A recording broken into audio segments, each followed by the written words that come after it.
It's time now for your weekly fishing reports and real-time outdoor news. This is the Southwest Outdoors Report. Hi everybody, welcome into the show. In our continuing quest to bring you some of the best fishing from around our four-state region, we've gone up into Oklahoma this week and taken you to McGee Creek Reservoir. This is a gorgeous lake set up in the Kiamichi Mountains east of Atoka, Oklahoma. Now this lake has got largemouth bass, spotted bass, crappie, white bass, maybe even a few walleye and a couple of smallmouths in it. It's a great fishing lake. We're gonna go out today on a cloudy, overcast day, spitting a little bit of rain, but we'll brave it just for you to show you what's out there. Now, it's been several years since I've been to McGee Creek, so I have no idea what's going on the lake. So we're gonna go out there and discover it together. And while we're out there doing that, you get to go around the rest of our region for your weekly fishing reports from the rest of Oklahoma and Gary Dallahan, from Louisiana with Cajun Phil and Kevin, from Texas Freshwater with Brian Hughes, and along the Texas Gulf Coast with Bill Olson. Who knows what we're going to find when we get out there, but you're going to be along whatever it is. Right now, let's get things started back at the FSN studios where Julie has your weekend planner. This weekend looks like a decent opportunity to fish for those of you traveling to the lake. The Salooner tables are indicating good conditions on Saturday and fair conditions on Sunday. The best daytime fishing should take place a little bit after the noon hour on both days. Expect sunrise to take place at 7:06 with sunset happening at 7:44. And Thursday is the beginning of a new moon, so evenings this weekend will feature a crescent moon only about 5% visible. We'll be right back with all of the current fishing reports from around the Southwest. And Mr. Crappie Wally Marshall joins us to talk lure colors on this week's Whataburger Ask the Pro. The Southwest Outdoors Report is brought to you by Costa Sunglasses. See what's out there. By Lubes, setting a new standard in fishing performance. Feel the difference. By Strand Fishing Lines, the standard of dependability. And by Strike King Lures, #1 in fishing.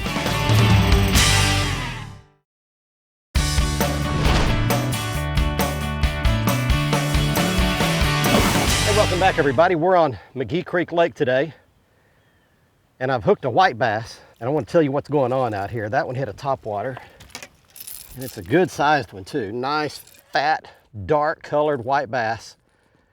A lot of these in this lake. I mentioned at the beginning there are many species of fish in this lake. You can usually catch something on this lake even if it's not what you're trying to catch. So here's what happened. I'm out here fishing around for largemouth bass and I look behind me and there is just a big school of white bass that's come up all around me, just right behind where I'm fishing. They're feeding on little tiny minnows and there are actually still some right out here behind the boat. And that one got it too. So as you can see, there's just tons of fish around us. One thing about McGee Creek you need to learn early on is that the fish school here, and all species school, and they school together. So just because you're catching a white bass like this, you're very likely to catch a Kentucky spotted bass and occasionally a largemouth bass. They're all feeding on the same thing, so you always need to keep your binoculars handy, keep scanning the surface of the water because these fish can come up anywhere. A lot of schooling fish, especially in the warmer weather months, and they're still just going nuts out there. So I'll probably throw out here a few more times for them. But while I'm doing that, we're gonna let you catch up on some fishing reports from around the rest of the region. So, one more right there. We'll reel this one up right quick. One more little white bass. And we're gonna take you to Louisiana with Cajun Phil and Kevin. Hi friends, this is old Cajun Phil with your Fox, Louisiana Fishing Report. I hope you all had a great weekend, whether you went dove hunting or fishing. Let's talk real quick about the only freshwater report I got this week. It came from Lake Barrett, where I talked to a couple of anglers that went out there and they caught their limit a really nice bass. They said, Cajun, we're throwing next to the cypress trees, but keep in mind, they did say the cypress trees they were throwing next to were not the ones next to the shoreline. They said, you want to pick out the cypress trees that are about 5, 8, 10 foot off the shoreline. All they're doing is going down the bank, fishing the cypress trees that are away from the bank, and they're throwing nothing but plastic worms during the hotter part of the day and catching lots of really nice bass. We also talked to several anglers down in Venice, Louisiana, that were fishing inshore. They said the water's high, the water's muddy, and the red fishing is very, very slow down around Venice right now. Down around Slidell, we talked to several guys that were catching really nice speckled trout. They were fishing around the trestles, and they were using live shrimp under a poppet car. Till next time, this is Cajun Phil saying happy fishing, and may God bless, and we're going to see you next week.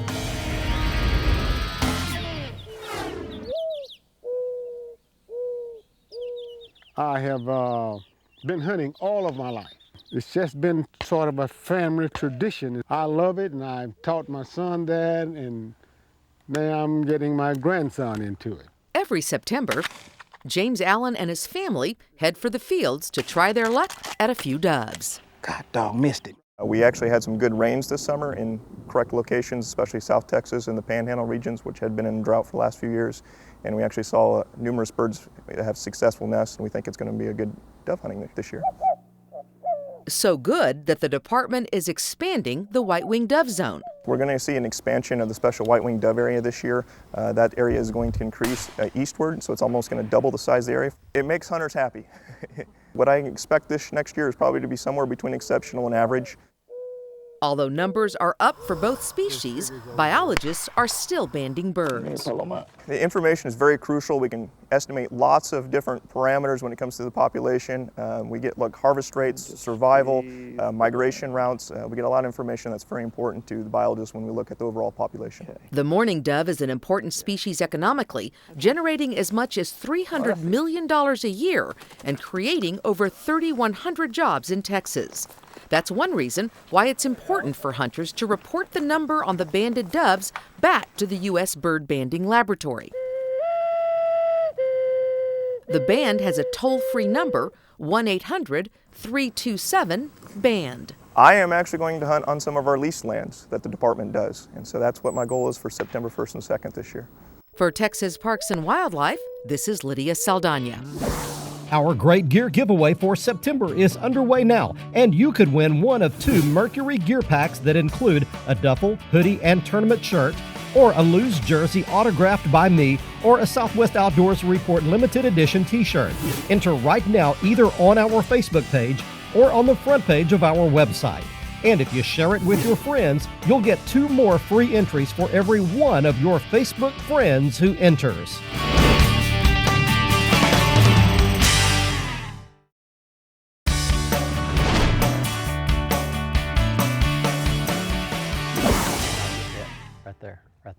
Right there. You got it. Probably a white bass, yep. Good one though. All right, well, it looks like what we have ourselves here is a white bass day. I actually was hoping to catch some largemouths, and I've caught a whole bunch. Welcome back to McGee Creek Lake in Oklahoma, everybody. I've caught a whole bunch of little Kentucky bass. They're actually not the big large spotted bass like grow in some parts of Oklahoma, just the little Kentuckies. Caught a whole bunch of those, but it seems like every time I throw it out there, I can get bit on the top water. That is a Strike King Spitting King, and you should have one of those tied on if you're gonna come to McGee Creek. You can catch largemouth bass, Kentucky bass, and white bass all on that bait. And here's something really interesting you'll notice. The sun is right up overhead. It's middle of the day, bright sunny day, and we've still got fish that will hit a topwater. It's a crazy lake like that. Now I'll show you at the end. You're going to need some little soft plastic baits and some finesse tackle if you're going to fish this lake on a regular basis. This lake consists of 3 major arms. The Crooked Creek, I believe that's the one on the east. McGee Creek goes up the middle, and Potato Creek goes up the left or northwest side of the lake. Each of them have some big bays in them, and we're out in one of those bays right in the middle of actually the Potato Creek arm over on the northwest side. Let's check in with some more fishing reports for you this week. Gary Dollahan has the rest of Oklahoma. Hey, one of our most abundant species of bass, the spotted bass, is really scattered out all across the state of Oklahoma. This is a great time here to catch them. especially at our deep, clear, rocky lakes like Broken Bow, Lake Ten Killer, Lake Eufaula, down in the dam area of Eufaula. Now, I don't know that we'll ever see our 8.2 pound spotted bass state record broken. That fish was caught back in 1958 down in Little Pittsburgh County Pond, and I'm sure there's a lot of question as to whether or not that was truly a spotted bass or not. But you know, even recently, we caught a 4.5 lake record from Broken Bow earlier this year. There's a 4.5 pound lake record for Eufaula that was caught in 2011, and the 3.4 pound lake record for Ten Killer was caught in 2009. But it's not uncommon to catch a lot of 2.5, 3 pound spotted bass, and I'm sure there's still a lot of lake record fish swimming around in our waters. Now, what I like to do this time of year, since those fish do have a tendency to start schooling, get in front of those deep, rocky, bluff walls and start targeting especially the point areas, the transition areas. You're gonna see those fish coming up and busting, have a chug bug tied on, have a 1/2 ounce or 1/4 ounce rattle trap tied on, and also have your 1/2 ounce or 3/4 ounce jigging spoon, have a 5-inch LaRue salthead shaky worm on a 3/16 ounce jig head, and have a 3.5 inch LaRue long john minnow on a 1/8 ounce jig head. Those baits will allow you to fish from shallow to deep and go as deep as 35, 40 feet when you're in front of those walls. But also, as those fish come up, you're going to see them coming up and busting on top. That gives you a full range of depth to fish from shallow to deep. But one thing about it, you can't catch them if you don't go. Here's one hit my top water. What's that? It's not much, whatever. It's a largemouth. There we go. Well, we finally caught a largemouth.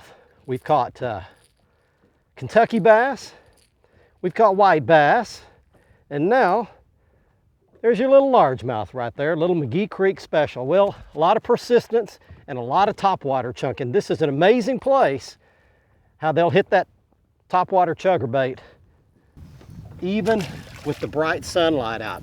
Won't happen in a lot of places, but that just shows you that it actually will work. Keep your topwater handy if you're coming to McGee Creek. I'm going to give you a little more information about the lake, and by the way, the lake is full.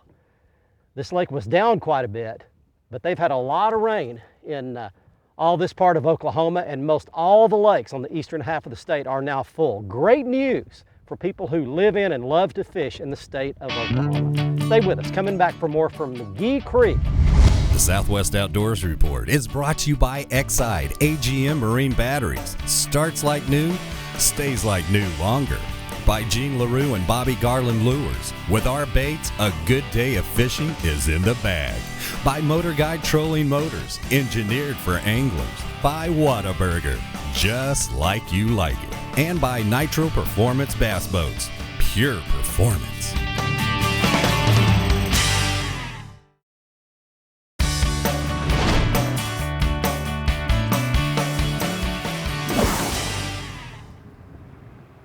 Stay down and be a black bass. Man, what a hard pull. Big white bass. Biggest one of the day right there. Wow. What a toad. All right, hey, welcome back everybody. Your Southwest Outdoors Report is getting my finger cut wide open. Doggone it, those white bass will do that. Oh, hate you for that, but I love you for biting. All right, well, we're gonna let that one go back. I ought to do something ugly and mean to him just for that. Even with gloves on, he still whacked me. All right, well, we're out here throwing a spoon, a topwater, a little soft plastic bait, fishing an underwater ridge. These long ridges will come out underwater and fall off really deep. As a matter of fact, I'm sitting in 60 feet of water right now, but I'm casting up in about 12 feet. They'll use the sides of those ridges to run these bait fish up on the sides, pin them up against the side of the ridge or the surface, and feed on them like crazy. And let's get you out to Brian Hughes down in Texas. Hi everybody, and welcome to this week's Lone Star Lakes, brought to you by Gun Safes by Kennedy'sCorner.com, your premier source for Cannon gun safes. Now this week we're going to go to Eagle Mountain Lake, where the Texas rig has been catching a lot of fish. A 1/4 ounce sinker, a glass weight, bang those two together, makes a lot of noise underwater. Combine that with a 6 or 8 inch red shad or June bug worm, and they're picking up a lot of bass there. And that's important because coming up on September 15th, they have the 4th annual Kara Young Fish for Life Tournament. You need to register on Saturday the 14th at Bubba's Back 40 from noon until 8 p.m. It's a great cause. If you'd like more information, that's on your screen. You can call the number and they'll tell you all about the event. That's this week's Lone Star Lakes, brought to you by GunSafesByKennedysCorner.com. Visit them to check out their Cannon Safe inventory. Now let's check in with Mr. Bill Olson. He's on the coast. Hi folks, this week's report is brought to you by Port Aransas on Mustang Island, the fishing capital of Texas, where anglers enjoy pristine bays, estuaries, 18 miles of surf, and the deep blue waters of the Gulf of Mexico. Plus the local restaurants will even cook your catch come sundown. Come fish and play Texas Island style. For more information, visit portaransas.org. Well, we've had a pretty good week of weather and the fishing has tried to equal that mark. For the most part, along the coast, we've seen light winds out of the south to southeast, a double tide schedule each day, and this weekend will still be under the influence of the new moon that occurs Thursday evening, September 5th. Plus, the patterns really haven't changed. Either side of Pass Cavallo, limits of trout, and even redfish were the norm from the surf. On a few days, some anglers said that trout bite was a little slow because the water was too clear. Topwater lures, live bait, and soft plastics have all taken fish. The surf from Galveston to Sabine also held fish. The Galveston jetties have given up redfish on live bait. Speckled trout were slicking over deeper reefs for anglers that were drifting and anchored up. On Sabine Lake, the clam beds are making a name for themselves as a reliable option. Birds are also working mid-morning at mid-lake. Now, good trout have come from San Antonio Bay reefs, deeper grass beds around Spoil Islands, either side of the Corpus Christi Ship Channel, along the King Ranch shoreline and the south shoreline of Baffin Bay. Redfish are also starting to school, and trout are in the surf at Packery Channel. Out of Port Isabel, Long Bar, Gaswell Flats, the Causeways, southeast of Cullens, and South Bay continue to produce, giving up a mixed bag of fish on a variety of baits. This weekend, Saturday has a double tide schedule of 2 high and 2 low tides. This Sunday is a 3 tide day with 2 high tides and just 1 low. I'm Bill Olson, and I'll see you on the coast.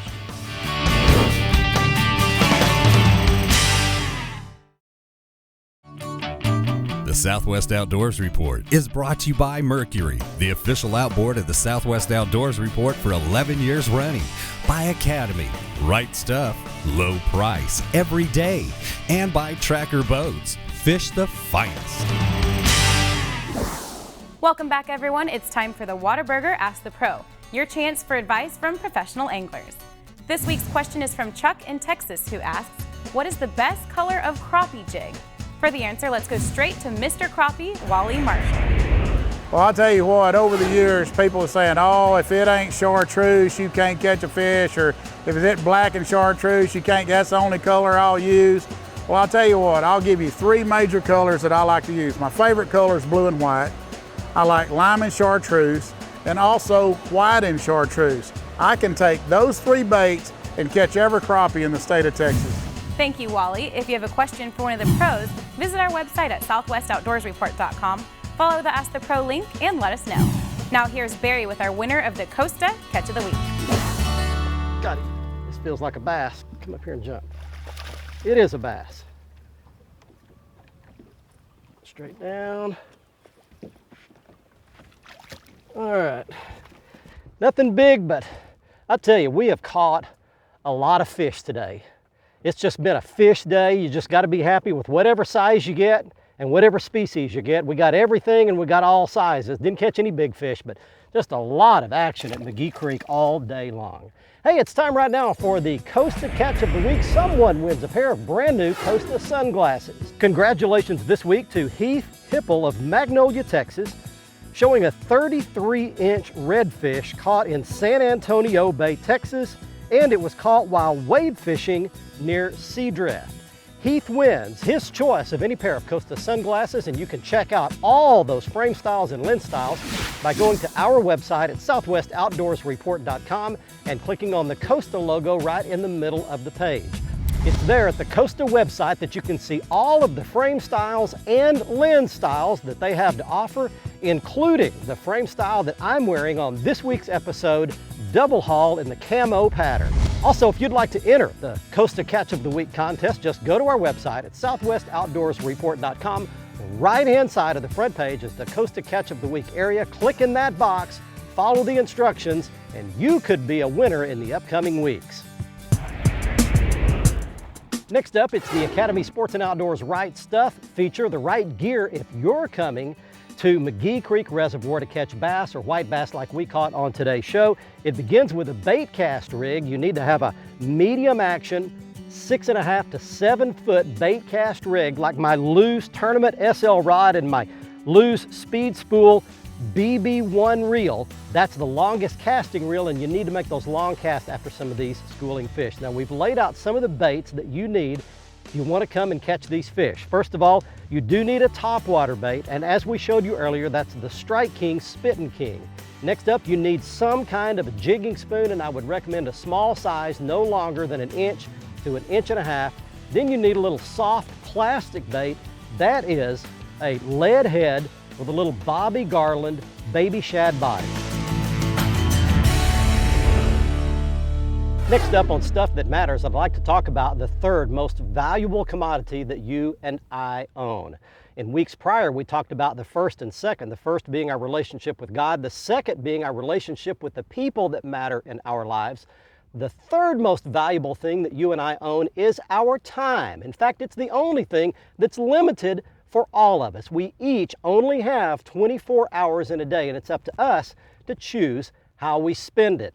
In our American culture, we pack our schedule so full of stuff to do. We're busy from the minute we wake up till the minute we go to bed with hardly time to breathe in between. In fact, recently my wife and I discovered that we were just way too busy, so we unplugged the computer, the telephone, got away for a couple of days down to the hill country and reassessed the use of our time. We prioritized the things that were most important and ditched everything else. And you know what? Our lives have been much better off ever since. Check out how you use your time.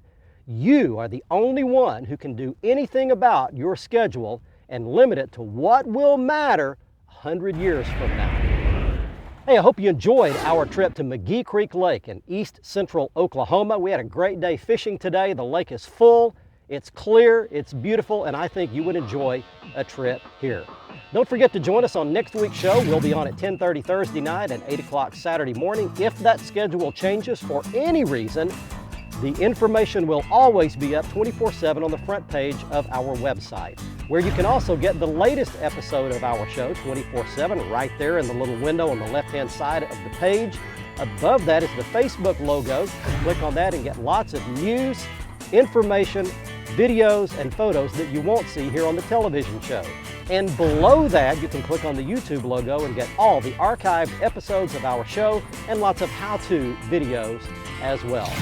From McGee Creek Lake, east central Oklahoma near Atoka, until next week, I'm Barry Stokes. Be safe, have fun. Bye-bye, y'all.